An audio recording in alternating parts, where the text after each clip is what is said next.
Iglesia, que Dios les bendiga. Qué bueno es estar una noche más conectados en nuestro tiempo de conexión. Y que Dios me les bendiga a todos los que están por ahí conectados, a todos los que se van a estar conectando. Somos Casa de Restauración y estamos aquí en la serie Discípulos. Esta es la segunda parte de nuestra serie Discípulos, en la cual este mes vamos a estar tocando algunos puntos de los discípulos. Así que, ¿qué tal si iniciamos este servicio como siempre iniciamos este servicio, que es poniéndonos y presentándonos delante del Señor? Señor, te adoramos, Dios. Te bendecimos, Padre. Damos gracias, Padre eterno, por tu amor inagotable, Señor, por tus bendiciones durante este día, Señor amado. Padre eterno, pon todas las cosas en tus manos, Señor. Todos nuestros asuntos, todas nuestras preocupaciones, Dios amado, las depositamos en tus manos, Señor. Y damos gracias, Dios, porque sabemos que en medio de nuestras experiencias de vida, tú te glorificas y tú haces que las cosas difíciles se conviertan en las mejores cosas para nuestro beneficio, Señor. Así que, Padre, damos gracias en esta mañana y ayúdanos, Señor, en esta noche y ayúdanos, Dios. Ayúdanos, Dios, a poder aprender, a poder adquirir el conocimiento de este estudio bíblico y mucho más allá de eso, Señor, que este estudio bíblico pueda internalizarse en nuestro ser y transformarnos, formarnos a la imagen, Dios amado, de los tus discípulos, Señor, a la imagen de Cristo, Señor, a la imagen que el Espíritu Santo quiere formarnos, Señor. Te lo pido en el nombre del Padre, del Hijo y del Espíritu Santo de Dios. Amén. Amén. Amén. Amén, amén. Dios le guarde a todos por ahí. Qué bueno poderle ver conectados, ¿verdad? Y bendiciones a todos aquellos que se van a conectar más adelante con nosotros. Mira, como dijo el pastor, estamos iniciando esta serie titulada Discípulos, basada en nuestro tema nacional, ¿verdad? Como usted sabe, hemos mencionado antes, formando discípulos en el Espíritu Santo. Pero para eso nosotros tenemos que saber qué es un discípulo, ¿verdad? Y por eso hemos iniciado esta serie para discutir qué requiere un discípulo de Cristo. Permítame, espérate, déjame darle stop share porque no quiere cambiar esto. No sé por qué. Hombre, que sí. Permítame un momentico. Ahora sí.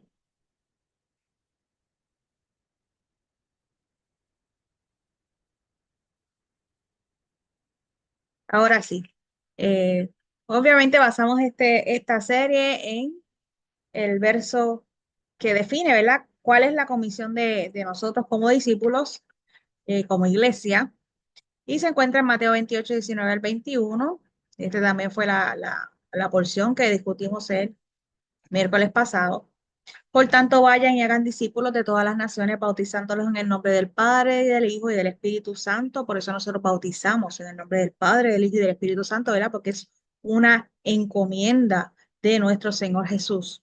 Enseñándoles a obedecer todo lo que les he mandado a ustedes. No solamente es un acto de que termina allí, sino que ahí comienza un proceso de enseñanza. Y obviamente enseñanzas para uno, aprendizaje para otro, y esto es una dirección de ambos lados, porque mientras enseñan uno también aprende, ¿sabe?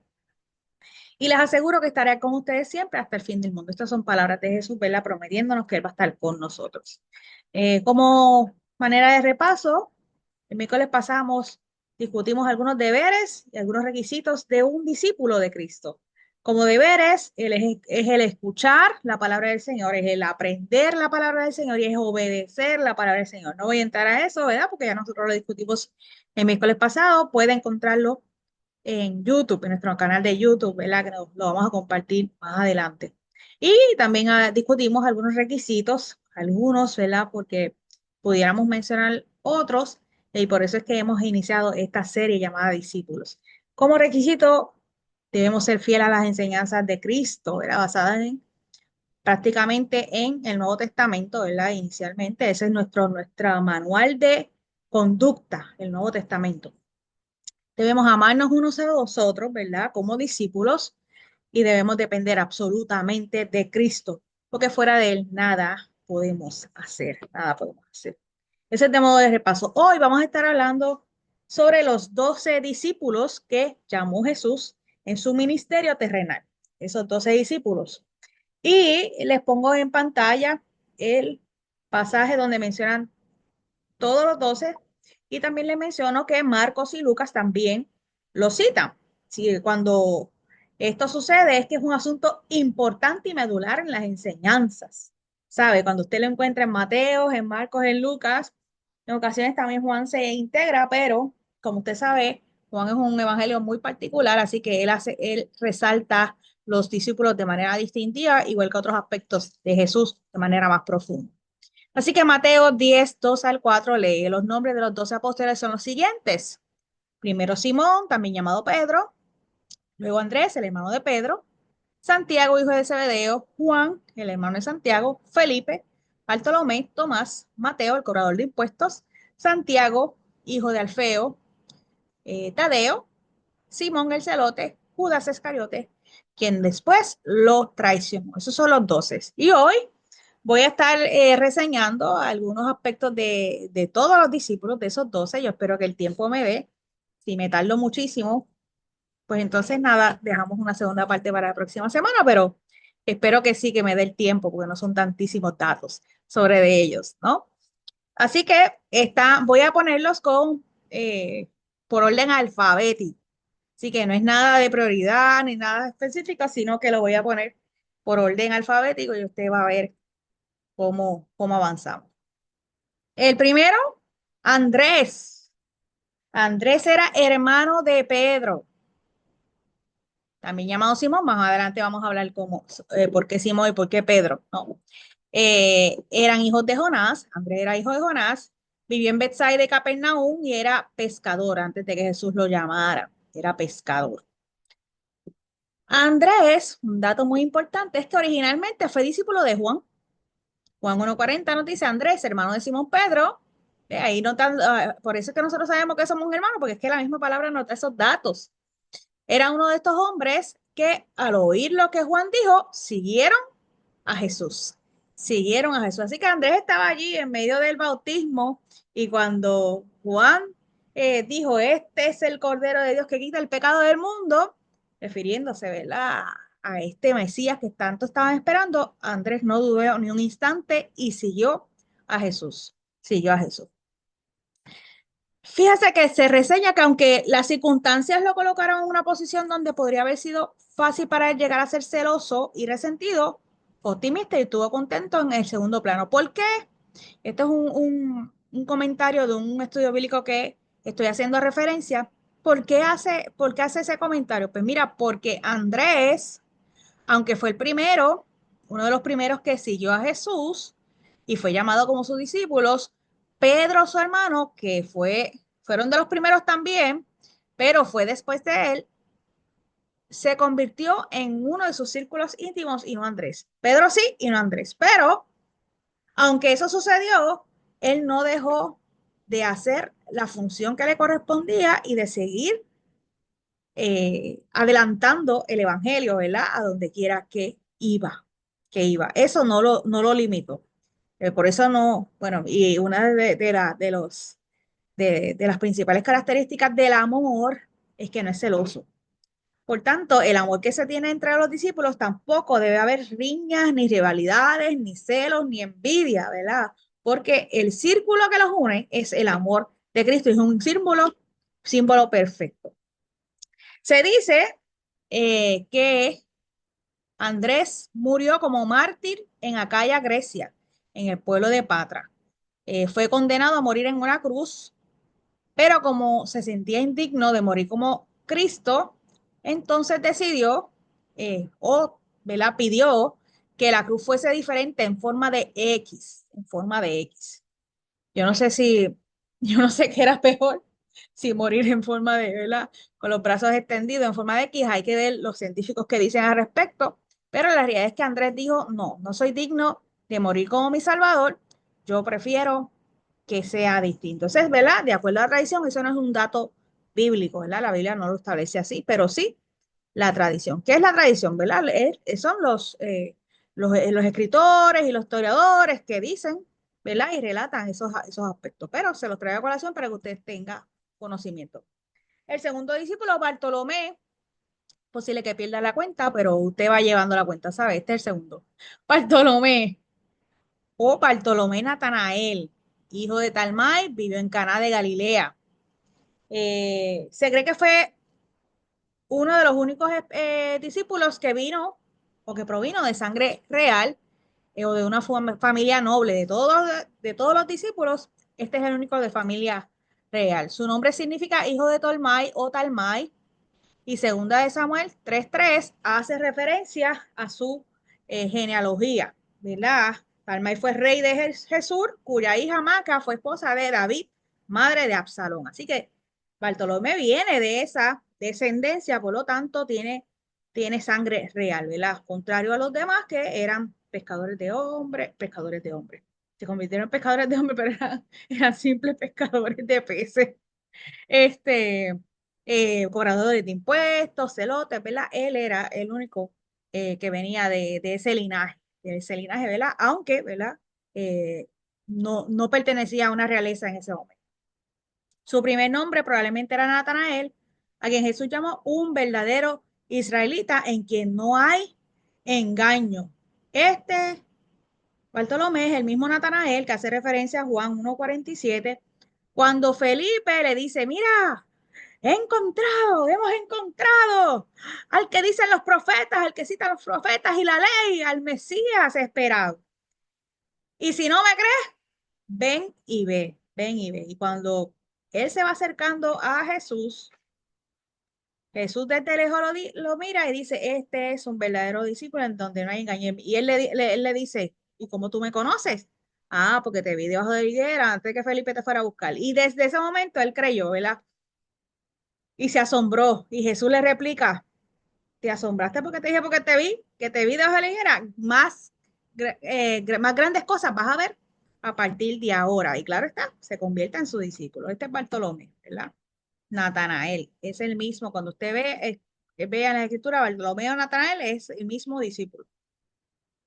El Nuevo Testamento nos da muy poca información sobre él, no nos da datos más mayores. La tradición, volvemos a la tradición, indica que es un gran investigador de las escrituras, estudioso de la ley de los profetas.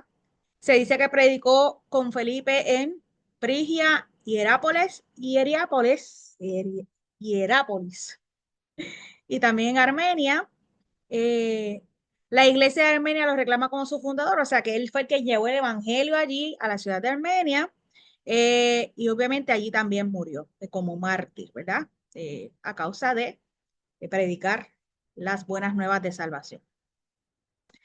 También la tradición dice que también él predicó en India y también pudo haber sido su muerte allí. Así que están si fue entre la ciudad que él fundó, Armenia, o si fue en India. Murió como mártir por su señor. Fue despellejado vivo con cuchillo. Eso dice la tradición. Despellejado vivo con cuchillo. Una muerte tremenda. El tercer discípulo, voy contándolo, benigno. Santiago el anciano. Santiago el anciano es el hijo de Zebedeo y Salomé, hermano de Juan el apóstol. O sea que Juan el apóstol, el que escribe las cartas, el que escribe el evangelio, es hermano de este Santiago. Hay que hacer diferencia porque existe un segundo Santiago. Por ahí alguien con el micrófono abierto. A esos detalles de amor de tu corazón. Era Wanda. Ya te muteé. Así que este Santiago y Juan son hermanos. Era pescador, vivió en Bethsaida, Capernaum y Jerusalén. Fue miembro del círculo íntimo de Jesús. Usted sabe que habían tres, Santiago era uno de ellos. Santiago era uno de ellos. El Nuevo Testamento nos cuenta también poco de Santiago. Su nombre nunca aparece separado del de su hermano Juan, de Santiago y Juan. Siempre aparecen juntos, excepto, ¿verdad? Incluso son parte del círculo íntimo, ¿verdad? Juan también era parte del círculo y Santiago estaba ahí. Ellos eran un dúo inseparable.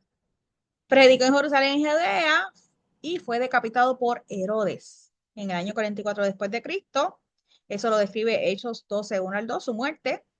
Y fue el primero de los 12 en convertirse en mártir. Así que de los 12, Santiago fue el primero que murió.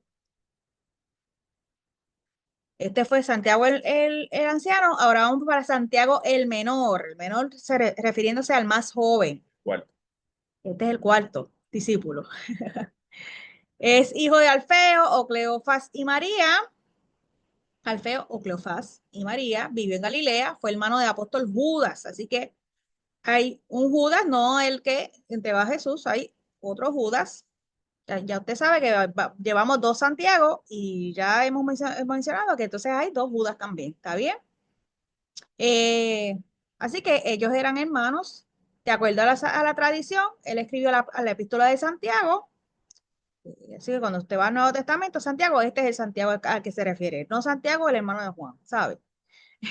Predicó en Palestina y Egipto y fue crucificado en Egipto también, murió crucificado. Santiago fue uno de los discípulos menos conocidos, aunque tiene una epístola, vela contundente, corta pero contundente, por eso es que se determina que tiene un carácter fuerte. Dijo cosas allí que ninguno se atrevió a decir, ¿sabe? No fue con ñeñeñe. Lea la epístola, la carta de Santiago para que usted vea de lo que hablo. Y obviamente la tradición cuenta que también murió como mártir y su cuerpo, después de crucificado, fue cortado en pedazos, en pedazos. El apóstol Juan, el discípulo Juan, este es el quinto. Recuerde que estoy en orden alfabético, ningún orden de prioridades. Juan, hijo de Zebedeo y Salomé, hermano de Santiago, ya le dije. Eh, Fue conocido como el discípulo amado. Es en la foto de la última cena, este discípulo que se encuentra recostado de Jesús, ¿verdad? En ese arte. No es un arte, eso no es una escena bíblica, ¿verdad? Pero como en la última cena, Juan es el que se acerca a Jesús a preguntarle, porque Pedro lo manda, usted sabe, vamos a hablar después de Pedro. Pedro lo manda y Juan se acerca, ¿quién es el que te va a traicionar? Entonces Jesús le dice, el que moja el pan conmigo, este es el que es el traidor. Y él mismo, Juan, fíjate que el discípulo amado se cita a él mismo como discípulo amado en Juan. Era humilde, era humilde. Es un pescador que vivía en Bethsaida, Capernaum y Jerusalén y fue miembro del círculo interno de Jesús, claro, de los íntimos. Ya le he dicho de dos, ¿verdad? Su hermano Santiago y este Juan eran parte del círculo íntimo de Jesús. Fue de los apóstoles prominentes, obviamente, es mencionado en varios de los lugares del Nuevo Testamento. Fue un hombre de acción, y su segundo nombre fue Boanerges, que significa hijo del trueno, igual que su hermano Santiago. Estos eran los hijos del trueno, imagínate de lo tremendito que eran, que le decían hijos del trueno, eran terriblitos. Él y su hermano vinieron de una familia de mejor posición que el resto de los apóstoles, o sea que socialmente hablando, económicamente hablando, estaban estables, ¿verdad? Porque su papá tenía un negocio pesquero y tenía sirvientes a su cargo. Eso lo cita Marcos 1:20.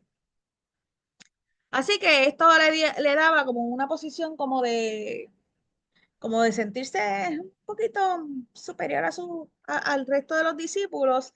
Y es por eso que su mamá se atreve a pedir posiciones cuando Cristo venga en su reino, ¿verdad? Porque en ocasiones, ¿verdad? Cuando teníamos algunas posesiones, pensamos que eso nos da derechos a solicitar ciertos privilegios. Pero Cristo le da una enseñanza, ¿verdad? A mamá y a ellos también. Ustedes no saben lo que están pidiendo. Esa posición solamente el Padre es quien la da, quien va a estar a mi derecha y izquierda, ¿verdad? Y la realidad es que el máximo honor que Cristo tuvo es ser crucificado. Así que ellos no estaban dispuestos, ¿verdad? A ser crucificados a la derecha o a la izquierda, que era lo que estaban pidiendo. Así que nada, vemos, ¿verdad? Algunas características de lo que eran los discípulos, ¿verdad? Y de la idiosincrasia que tenía que estar trabajando Cristo en medio de su ministerio, ¿verdad? Por esos 3 años y medio que estuvo con ellos. Juan estuvo muy cerca de Pedro. Obviamente más adelante vas a saber que Pedro también pertenece al círculo íntimo, así que ellos van a estar cerca. Y actuaron juntos en el ministerio. Juan escribe el Evangelio de Juan, la primera, la segunda y la tercera carta de Juan, y se la escribe también el Apocalipsis. Digo que se la escribe porque, ¿verdad? La tradición se lo atribuye pero es posible que también haya sido un discípulo de Juan y no el mismo Juan el que haya escrito Apocalipsis, pero eso, ¿verdad? Es lo que se queda entre esos puntitos y esas preguntas que hay que hacerle al Padre cuando nos encontremos con él. O se pudo haber escrito exactamente en una temporada antes. Ajá. Predicó entre las iglesias de Asia Menor. Fue desterrado a la isla de Patmos, que es desde donde se piensa que escribió Apocalipsis, esa gran visión.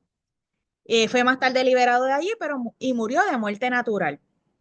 De los discípulos, el único, ¿verdad? Digo, antes de irse para la isla de Patmos, a él lo frieron en aceite, ¿sabe? Lo que pasa es que sobrevivió, no murió. Eventualmente muere de muerte natural, pero sí fue martirizado, ¿sabes? Antes de su muerte. Este, y esto me lleva al recuerdo de cuando Pedro le preguntó a Jesús, ¿y qué va a hacer de este? Porque claro, Jesús le estaba confesando a Pedro, tú vas a participar de mis sufrimientos, y entonces él miró a Juan y dijo, ¿y este? Y Cristo le da una respuesta bien chévere. ¿Y a ti qué? ¿Y a ti qué te importa si yo quiero que él se permanezca vivo hasta que yo regrese? Esa es la respuesta que le da Jesús, ¿sabes? Porque Jesús tiene que lidiar, ¿verdad? Con los caracteres, con los diferentes caracteres de sus discípulos, que son diferentes, ¿verdad? Que tienen diferente manera de ver las cosas, diferentes perspectivas. Y Cristo tiene un trato particular con cada uno de ellos, especialmente. No porque uno fuese mejor que otro, sino que cada uno era diferente, por tanto, Cristo se acerca a ellos de manera distinta también. Muy bien, Judas Iscariotes. Iscariote, ¿cuál es este número? ¿El 6? Ya Benigno perdió la cuenta, yo le dije, me parece que es el 6. Judas Iscariote es el traidor, este es el hijo de Simón, vivió en Queriot de Judá, fue quien traicionó a Jesús por 30 piezas de plata y luego se ahorcó, ¿verdad? Eh, Eso lo describe Mateo 26. Eh, ¿Por qué? La pregunta es ¿por qué Judas, después de estar 3 años y medio con Cristo, Jesús decide entregarlo? Él vio los milagros, él vio los portentos, él vio la integridad de Jesús, él vio las señales de que él era el Mesías, el elegido. ¿Por qué? Pues mira, Judas pertenecía, es lo que se piensa, pertenecía a un grupo social llamado los Celotes, que más adelante vamos a discutir de otro de los discípulos que también pertenecía a él. By the way, yo creo, me parece que es Judas también, Judas el Celote. Y esta eh, organización lo que pensaba era derrocar al gobierno romano. Y cuando Judas se da cuenta que Cristo no viene a derrocar el gobierno romano, sino que viene a morir, eh, él se decepciona. Y por lo tanto prefiere entonces entregarlo. Este, y, ¿verdad? Se, se, se cumple, ¿verdad? Lo que está escrito en las escrituras. Eh, Judas era judío, los demás eran Galileo, ¿verdad? Pero él era judío porque pues, proviene de Judá, cerca de Jericó. Era el tesorero del grupo, así que su corazón estaba un poquito dañado porque también sustraía de la bolsa, del dinero, ¿verdad? No solamente entregó a Jesús por dinero, sino que durante su ministerio él era el encargado. Y sí, sí, Cristo necesitaba dinero para sufragar sus gastos, cómo comían, cómo, ¿verdad? Viajaban, cómo bebían agua. Claro, se requiere dinero para todo. Así que, y fíjense que eran las mujeres que se convirtieron a Cristo, ¿verdad? Que seguían a Cristo, que eran pudientes, que sus esposos eran pudientes, quienes sustentaban el ministerio de Jesús. Y Judas era el tesorero quien mantenía la bolsa, ¿verdad? Se dice la bolsa porque era el de donde ellos guardaban el dinero en ese momento, ¿verdad? Era su medio de guardar el dinero.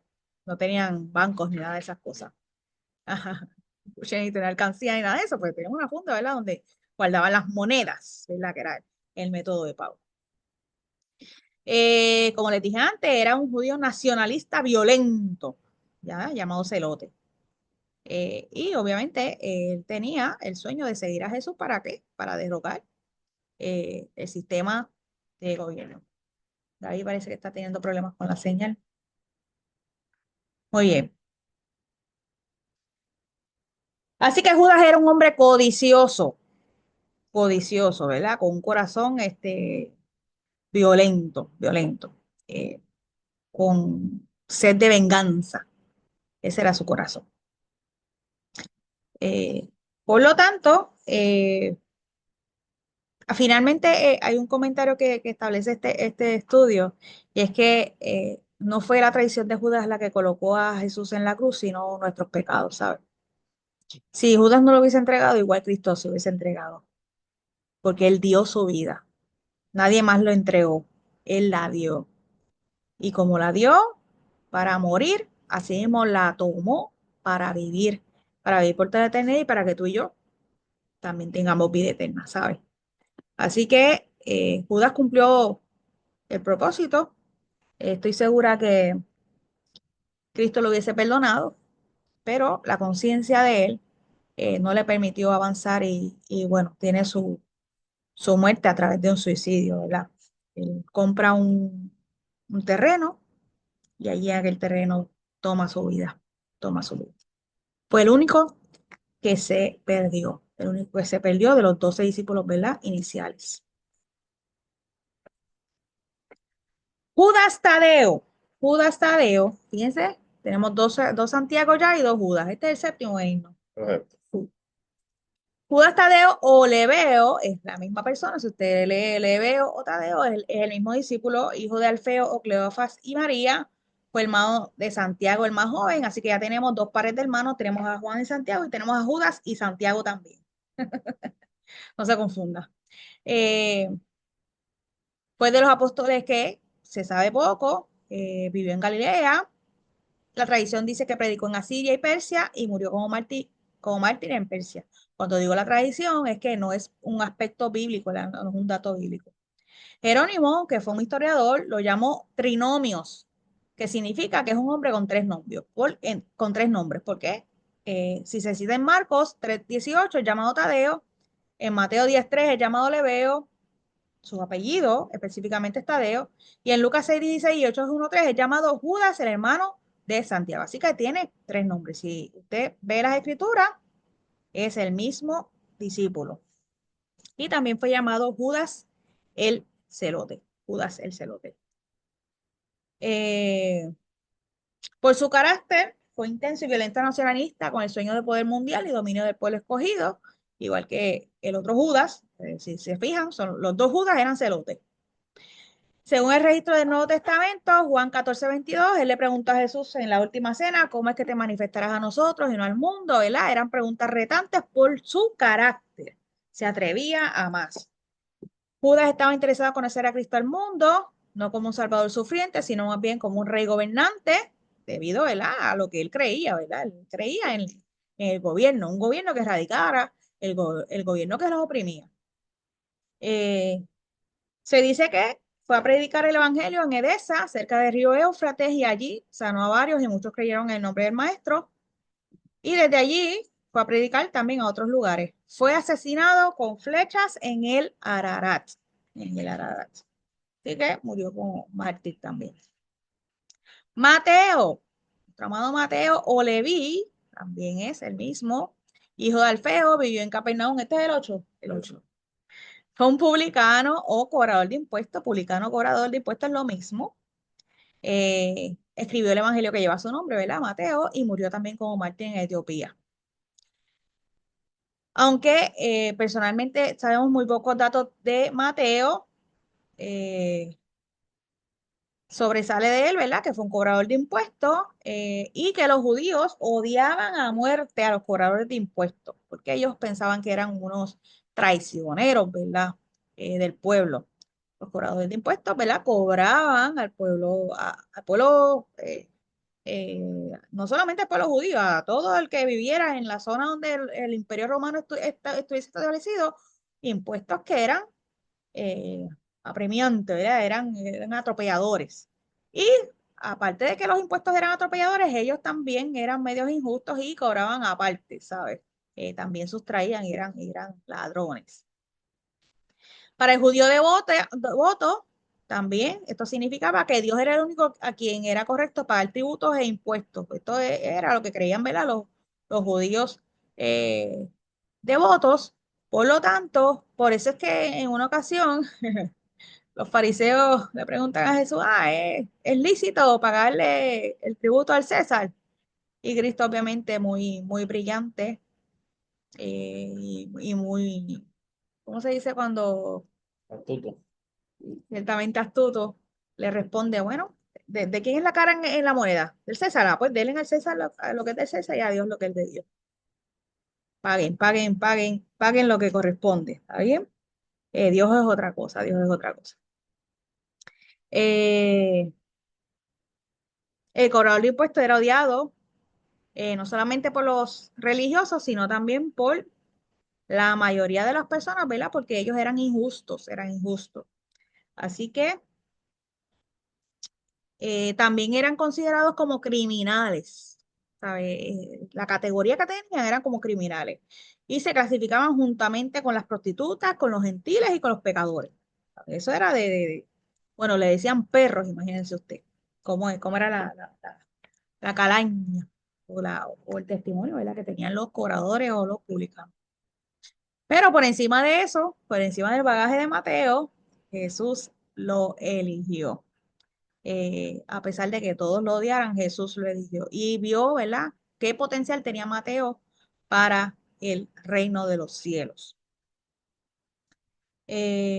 Mateo fue diferente a los otros discípulos, ¿verdad? Porque la mayoría eran pescadores y él era un cobrador de impuestos. Así que eso también le hacía marcar la diferencia en medio de sus discípulos y seguramente tenían riñas y rivalidades en medio de ellos, ¿verdad? Diferencias.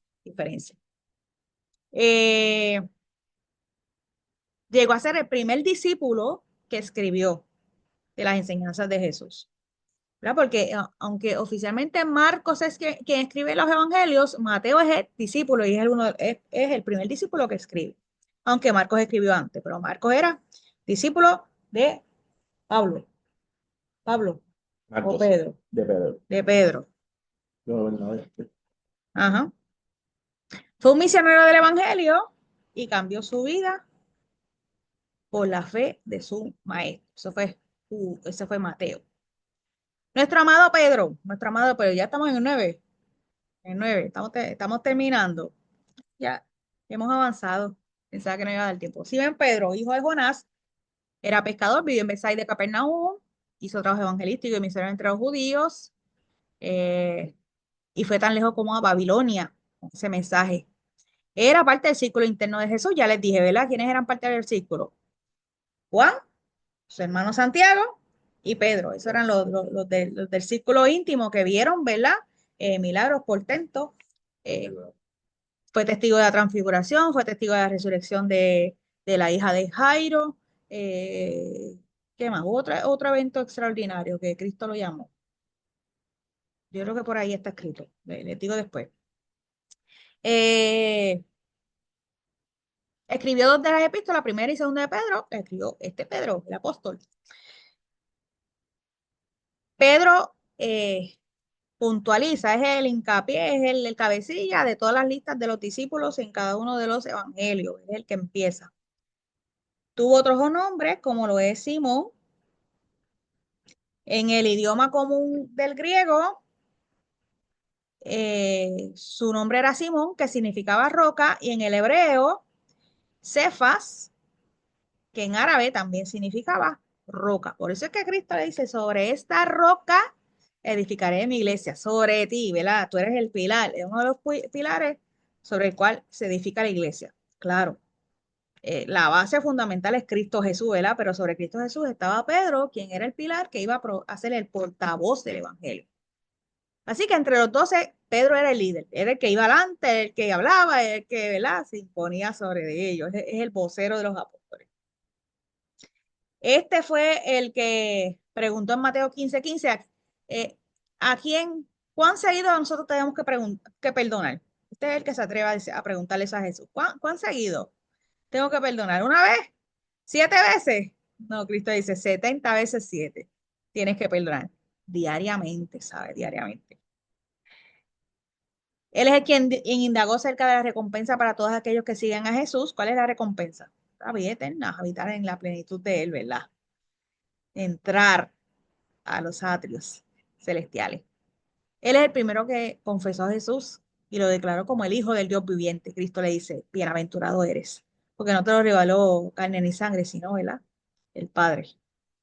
Él es quien estuvo en el monte de la transfiguración, que lo estábamos diciendo ahorita, quien estuvo en la resurrección de la hija de Jairo, y también es aquel que negó a Jesús cuando lo arrestaron. Claro, Cristo le había advertido, ¿verdad? Satanás me está pidiendo para que te zarandees, y yo pido que no, que tu fe no falte, claro, me habrás negado. Antes de que el gallo cante, me habrás negado 3 veces, y eso así que aconteció. Pero aunque Pedro cometió muchísimos errores, ¿verdad? En medio de su vida, era impulsivo, era abalanzaba. Evidencia de eso fue que cuando fueron a arrestar a Cristo, él sacó su espada y ¡jac! Le zafó la oreja a un soldado llamado Marcos, así lo estipula la escritura, y Cristo, ¿verdad? Le sana la oreja en ese momento. Hasta el último momento, Cristo está haciendo milagros y portentos, afirmando que Él es el Salvador del mundo. Pero no importa cuántas veces, ¿verdad?, cometió errores, siempre recuperó su coraje y su integridad y siguió hacia adelante. No dejó su posición, siguió enfocado. Pedro fue martirizado sobre una cruz, pero solicitó que lo crucificaran de cabeza porque no era digno de morir como su Señor había muerto también de cabeza. Le puso una imagen ahí más o menos eh, de lo que podría ser una crucifixión de cabeza. Eh, Definitivamente algo fuertísimo. Todos ellos dieron su vida por Cristo Jesús. El 10, 10, Felipe.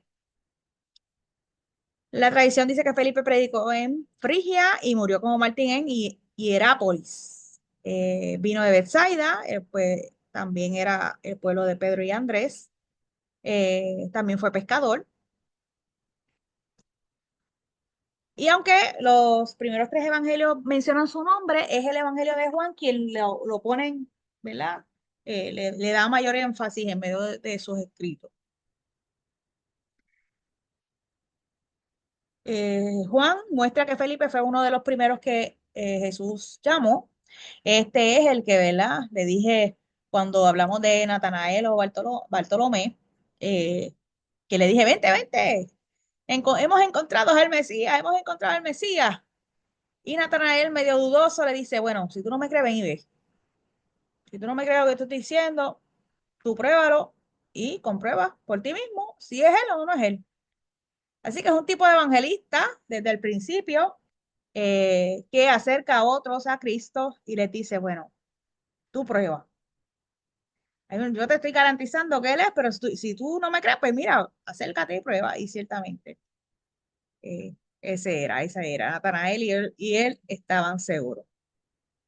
La tradición dice que murió colgado y que mientras estaba muriendo pidió que cuando fuese envuelto, ¿verdad? Que su cuerpo no fuese envuelto en lino, sino en papiro, porque él no era digno de ser envuelto en el mismo tipo de tela que fue envuelto el cuerpo de su Señor Jesús.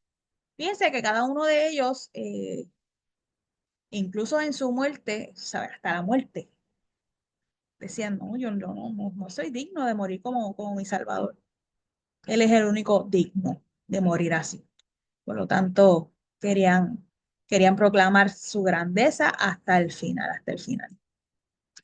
El número 11, ¿sí? Simón el celote. Fíjense que estaba Pedro o Simón y está este es otro Simón, ¿sabes? Son dos apóstoles diferentes. Ya les dije, dos Santiago, dos Judas, dos Simón. Por eso que cuando mencionamos los apóstoles, como que se nos falta el nombre, hay que, tiene que repetir. Dos Judas, dos Santiago, dos Simón. La tradición dice que también murió crucificado. Eh, También es llamado cananista, según la Reina Valera, en Mateo 10:4 y en Marcos 3:18 y en otros lugares del Nuevo Testamento, como en Lucas y en Hechos, es llamado Simón Celote. Así que Simón cananista es la misma persona, ¿sabes? El Nuevo Testamento no da mayor detalle, nada más que era celote. Igual que los dos Judas, Simón también era celote. Aquí doy un poquito más de datos de lo que eran los celotes. Dicen que eran enloquecidos por el odio por los romanos. Josefo, que es un historiador, dice que los celotes fueron personas imprudentes, celosos en buenas prácticas y extravagantes e imprudentes en las peores clases de acciones. Así que eran extremos violentos, eran los celotes. Así que en medio del corillo de Cristo habían tres celotes, ¿sabes? Usted se imagina cómo eran sus pensamientos y sus discusiones. El último, ya estaba el 12, ¿verdad? Tomás. Tomás, Tomás Dídimos también. Si escucha Dídimo, es el mismo Tomás. Vivió en Galilea. Dice la tradición que trabajó en Partia, Persia e India y sufrió martirio cerca de Madras en el Monte Santo Tomás en India. Tomás fue su nombre hebreo y Dídimo su nombre griego. Algunas veces fue llamado también Judas. Judas. Mateo, Marcos y Lucas no nos cuentan nada sobre Tomás, excepto su nombre. Sin embargo, Juan lo define más claramente en su evangelio. En Juan 20:25 lo vemos diciendo a menudo, eh, en el momento en que Cristo se presenta a los discípulos por primera vez después de haber resucitado, Tomás no estaba en esa reunión. Habían 10 nada más. Recuerden que Judas no estaba porque ya se había quitado la vida. Habían 10 reunidos y Tomás no estaba. Cuando los otros 10 le dijeron, vimos al maestro, vino, se presentó, y él dijo, no, yo no lo creo hasta a menos que yo meta mis dedos en sus heridas, en sus llagas. Ciertamente. Juan describe esa escena y dice que en el próximo evento que Cristo se le presentó resucitado, lo primero que le dijo Cristo fue, ven, dame tu mano, dame tu manita santa. ¿Ustedes recuerdan cuando los maestros nos decían, dame tu manita santa? Mete tu mano en mi costado. Claro está, él no se atrevió a meter su mano en el costado, dijo, respondió, ¿verdad? Sin dudas, mi Señor y mi Dios. Mi Señor y mi Dios, ciertamente. Por eso es que hay un refrán por ahí que dice, chacho, tú eres como Santo Tomás, ver para creer. Ese refrán viene de todo, ciertamente del apóstol Tomás, ¿sabe? Pero esas dudas fueron disipadas en el momento en que vio a Cristo resucitado, ¿sabe? Así que fueron transformadas en fe esas dudas. Así que ciertamente le ayudó a seguir el Evangelio, ¿verdad? Y obviamente seguir proclamando la verdad de Cristo su nombre. Se dice, la tradición dice que él fue encargado de construir un palacio para el rey de la India y fue muerto con una lanza como mártir por su Señor. Hasta aquí los discípulos, ¿verdad? Son 12 discípulos. Si ustedes se fijan, cada uno de ellos tiene su, su carácter, tiene su procedencia, cada uno de unos eran, la mayoría, aunque la mayoría eran pescadores, incluso en medio de los pescadores habían diferentes niveles. Unos eran simplemente servidores, otros eran dueños de la pescadería, ¿verdad? Así que habían diferentes eh, procederes, uno era cobrador de impuestos, otros eran celotes, ¿verdad? Y ya le explicamos lo que es eso. Así que tenían diferentes procedencias, eran de diferentes clases sociales, tenían diferentes caracteres, como bien lo vimos, y obviamente habían diferentes pensamientos. Esto habla de una diversidad. Diversidad. Mira, la iglesia, nosotros que somos llamados a ser discípulos, a ser y a ser discípulos, como dijimos la vez pasada, estamos llamados a trabajar con la diversidad. Esta es la verdadera diversidad, ¿sabes? No es la diversidad por ahí que habla de sociedad, que se refiere solamente a la sexualidad, a la atracción sexual o por lo menos a eso es lo que a lo que se quieren referir. La diversidad va mucho más allá de eso, ¿verdad? Y siempre tenemos que tener un respeto sobre de ello. Eh, y los discípulos tuvieron que aprender a lidiar con esa diversidad y a trabajar en unidad, que es el segundo término que utilizo aquí para resaltar. Tener que trabajar en unidad. Cristo en un momento ora al Padre en presencia de sus discípulos para que lo escuchen, para que con intencionalidad. Padre, que estos sean uno como tú y yo somos uno, porque a medida que estos sean uno, los que lo vean van a creer que son verdaderamente mis discípulos, que provienen de mí y que tú me enviaste. Esa es la importancia de tener unidad en medio de la diversidad. Unidad en medio de la diversidad. La unidad es necesaria para la sana convivencia, ¿sabes? A menos que usted no esté enfocado en lo que nos une, en lugar de lo que nos diferencia, usted no puede ir para ningún lado, ¿sabes? No va a poder ir para ningún lado. Y la unidad es necesaria para la llenura del Espíritu Santo. Recuerden lo que pasó en el aposento alto, en medio del día de Pentecostés. Estaban todos juntos y unánimes. Eran diferentes, pero estaban juntos y unánimes, con un mismo propósito en la mente, ser llenos del Espíritu. Estaban esperando la promesa, estaban esperando la promesa. Ellos fueron embestidos de la llenura, del poder del Espíritu Santo del Señor, que es necesario y un requisito fundamental para todo discípulo, ¿sabe? Ser lleno del Espíritu Santo. Sin él no podemos, ¿sabe? Y obviamente esto nos permite completar la gran comisión. ¿Qué es la gran comisión? Bueno, yo soy discípulo, ahora yo voy a ser discípulos, a invitar a otros también a seguir a Cristo Jesús. Y obviamente esto implica, ¿verdad? Esta enseñanza que nosotros estamos en la iglesia, pero que no se limita a la iglesia, ¿sabe? Usted enseña en su casa, usted enseña a sus padres, usted enseña a sus hermanos, porque recuerden, en medio de los discípulos, habían hermanos, ¿o no? Hay dos parejas de hermanos que uno se llamó, uno buscaba a otro, uno le mencionó a otro. Mira, esta es parte de hacer discípulos, ¿sabes? De compartir esta gran comisión que nosotros tenemos en nuestra mano. Una buena noticia. Compártala con su familia, compártala con los suyos, compártala con sus vecinos, compártala con sus compañeros de trabajo. No sea de la secreta, no sea un discípulo de la secreta, ¿sabes? Compártelo, compártelo. Eh, es necesario poner las diferencias a un lado y enfocarse en el propósito. Todos somos necesarios para el cumplimiento de la obra aquí en la tierra. Y claro está, si usted quiere habitar en los cielos, usted necesita completar la comisión en unidad. Y sobre todo, no dejemos de mirar, de enfocarnos, de estar obviamente concentrados en el autor y consumador de la fe por encima de todas las cosas. Él es, Él es el causante, Él es el propósito, Él es la pieza central de nuestra vida, Él es nuestra meta, Él es nuestro ejemplo, Él es nuestro todo. Por eso es que vino aquí en la tierra.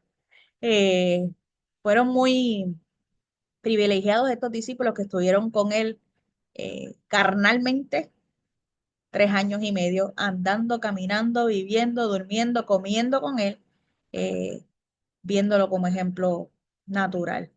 Y obviamente 40 días después verlo ya resucitado y ascender a los cielos diciéndole audiblemente cuál era la promesa. Mira, yo me voy a preparar lugar, pero voy a volver por ustedes. Y no los dejo huérfanos mientras me esperan, voy a dejar con ustedes el Espíritu Santo del Señor. Porque ustedes pueden ser mis discípulos solamente si el Espíritu está con ustedes. Única y exclusivamente de esa manera es que ustedes pueden seguirme a donde yo voy. ¿Está bien? Así que no dejen de enfocarse en Cristo Jesús. Permíteme hacerte una pregunta final. ¿Con cuál o con qué discípulos te identifica? ¿Con cuál de ellos? ¿Con Pedro, con Juan, ¿Con cuál de los Santiago? ¿Con cuál de los Judas? Yo espero que sea Judas el celote y no el Iscariote. Al menos eso, al menos eso. Puedes identificarlo con Felipe, con Natanael, con Bartolomé. ¿Con cuál te identificas? ¿Con cuál carácter te identificas? Es una pregunta, ¿verdad? Reflexiva. Usted los mira allí, usted ve que puede coger de cada uno de ellos, aplíquelo a su vida y obviamente céntrese en Cristo Jesús, que es el primordial. Fíjese que no te estoy diciendo céntrate en mí. Como Pablo dijo, hagan lo que yo hago porque yo sigo a Cristo. No, no, no. Yo te estoy diciendo, céntrate única y exclusivamente en Cristo. Si te fijas en mí o en el pastor o en algún líder, usted va a fallar. Usted va a errar el blanco y usted va a pecar. Pero si se fija en Cristo, jamás, jamás serás derrotado. Siempre serás certero y alcanzarás la meta final que es encontrarte con Él. Amén. Así que siga a Cristo, siga a Cristo. Permítame orar en este tiempo para terminar. En el nombre del Señor, Padre, gracias. Gracias por contar con nosotros como tus discípulos, Señor. Gracias que así como lo hiciste al principio y escogiste a estos 12 con virtudes y defectos, Señor, así tú nos eliges a nosotros, Padre. Gracias porque ellos abrieron el camino, porque dieron su vida para que este evangelio nos llegara a nosotros, Señor. Gracias porque en medio de esta realidad que nosotros vivimos, nuestras vidas no corren riesgo. Te suplicamos, Señor, que cubras a aquellos que están en un lugar que sí lo hacen. Que el hecho de llamarse discípulos tuyos, Señor Jesús, su vida corre riesgo, Señor. Peligros de muerte, Padre eterno. Bendíceles, dale la fuerza de tu Santo Espíritu donde quiera que estén, Padre, y ábrenos los ojos a nosotros para ver las bendiciones que tenemos, Señor, lo privilegiados que somos, Padre, de poder todavía estar en una tierra que tiene libertad de culto, que podemos proclamar tu nombre como Rey y Señor, como nuestro Salvador, y que no hay problema, no nos vienen a arrestar, no nos vienen a latigar, no nos vienen a crucificar, no nos vienen a cortar la cabeza, Padre. Y danos la fuerza, Señor, porque si hay algún momento en que nosotros tengamos que experimentar el, estos tiempos, Señor, que tú estés con nosotros y que seamos tan valerosos como fueron estos hombres, Señor, que dieron su vida y no negaron que eran discípulos tuyos, Señor, en ningún momento, hasta el día final de sus vidas, ellos estuvieron allí, Señor, porque creyeron, porque te vieron, porque fueron testigos, Padre, porque te vieron resucitar, Padre eterno, y no había quien le sacara eso del corazón y de su mente, Señor. Por tanto, dieron su vida. Gracias, Señor, porque es tu Santo Espíritu quien nos da la fuerza y el valor, Padre, para seguir y continuar adelante, Señor, sin importar los duros tiempos que podamos vivir, Señor. Que si los comparamos con los primeros discípulos, Padre, son nada, Señor, son nada. Te pido ahora, Padre, que bendiga a estos mis hermanos, Señor, en medio de sus conflictos de vida, Padre, en medio de los torbellinos, en medio de las frustraciones, en medio del dolor, de la enfermedad. Padre, del tiempo difícil, Señor, cubre los Espíritus Santos del Señor.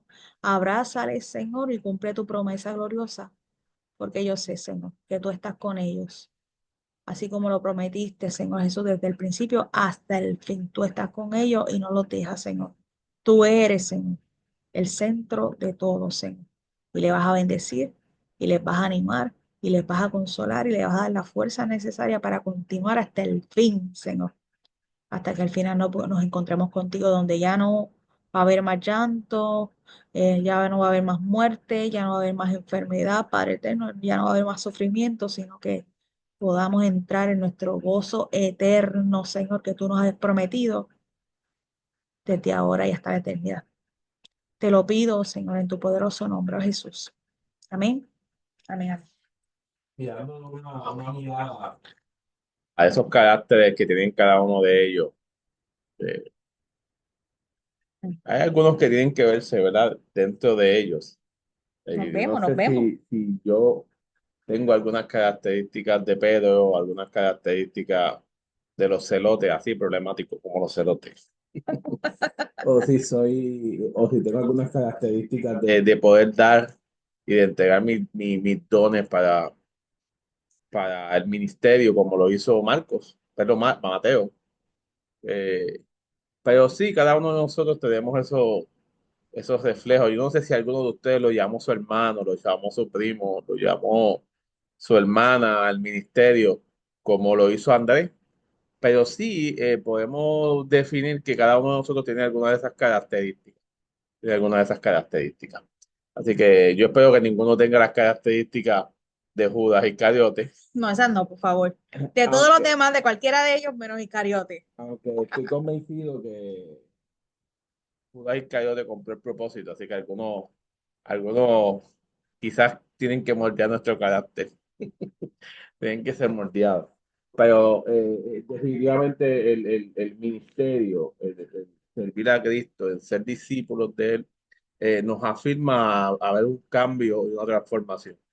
Que la experiencia de la llegada de Jesús resucitado a sus vidas los impulsó a hacer la gran comisión que tanto necesitaban. Amén. Así que, habiendo dicho esto, quiero invitarles a este próximo viernes a nuestro servicio contigo.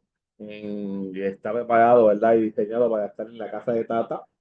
Algunos hermanos entiendo que el viernes van a ir a visitar a otro hermano y luego se integran a las 7 de la noche a casa de Tata. Esa palabra estaba a cargo de nuestra hermana Keila, y el devocional está a cargo de Michael.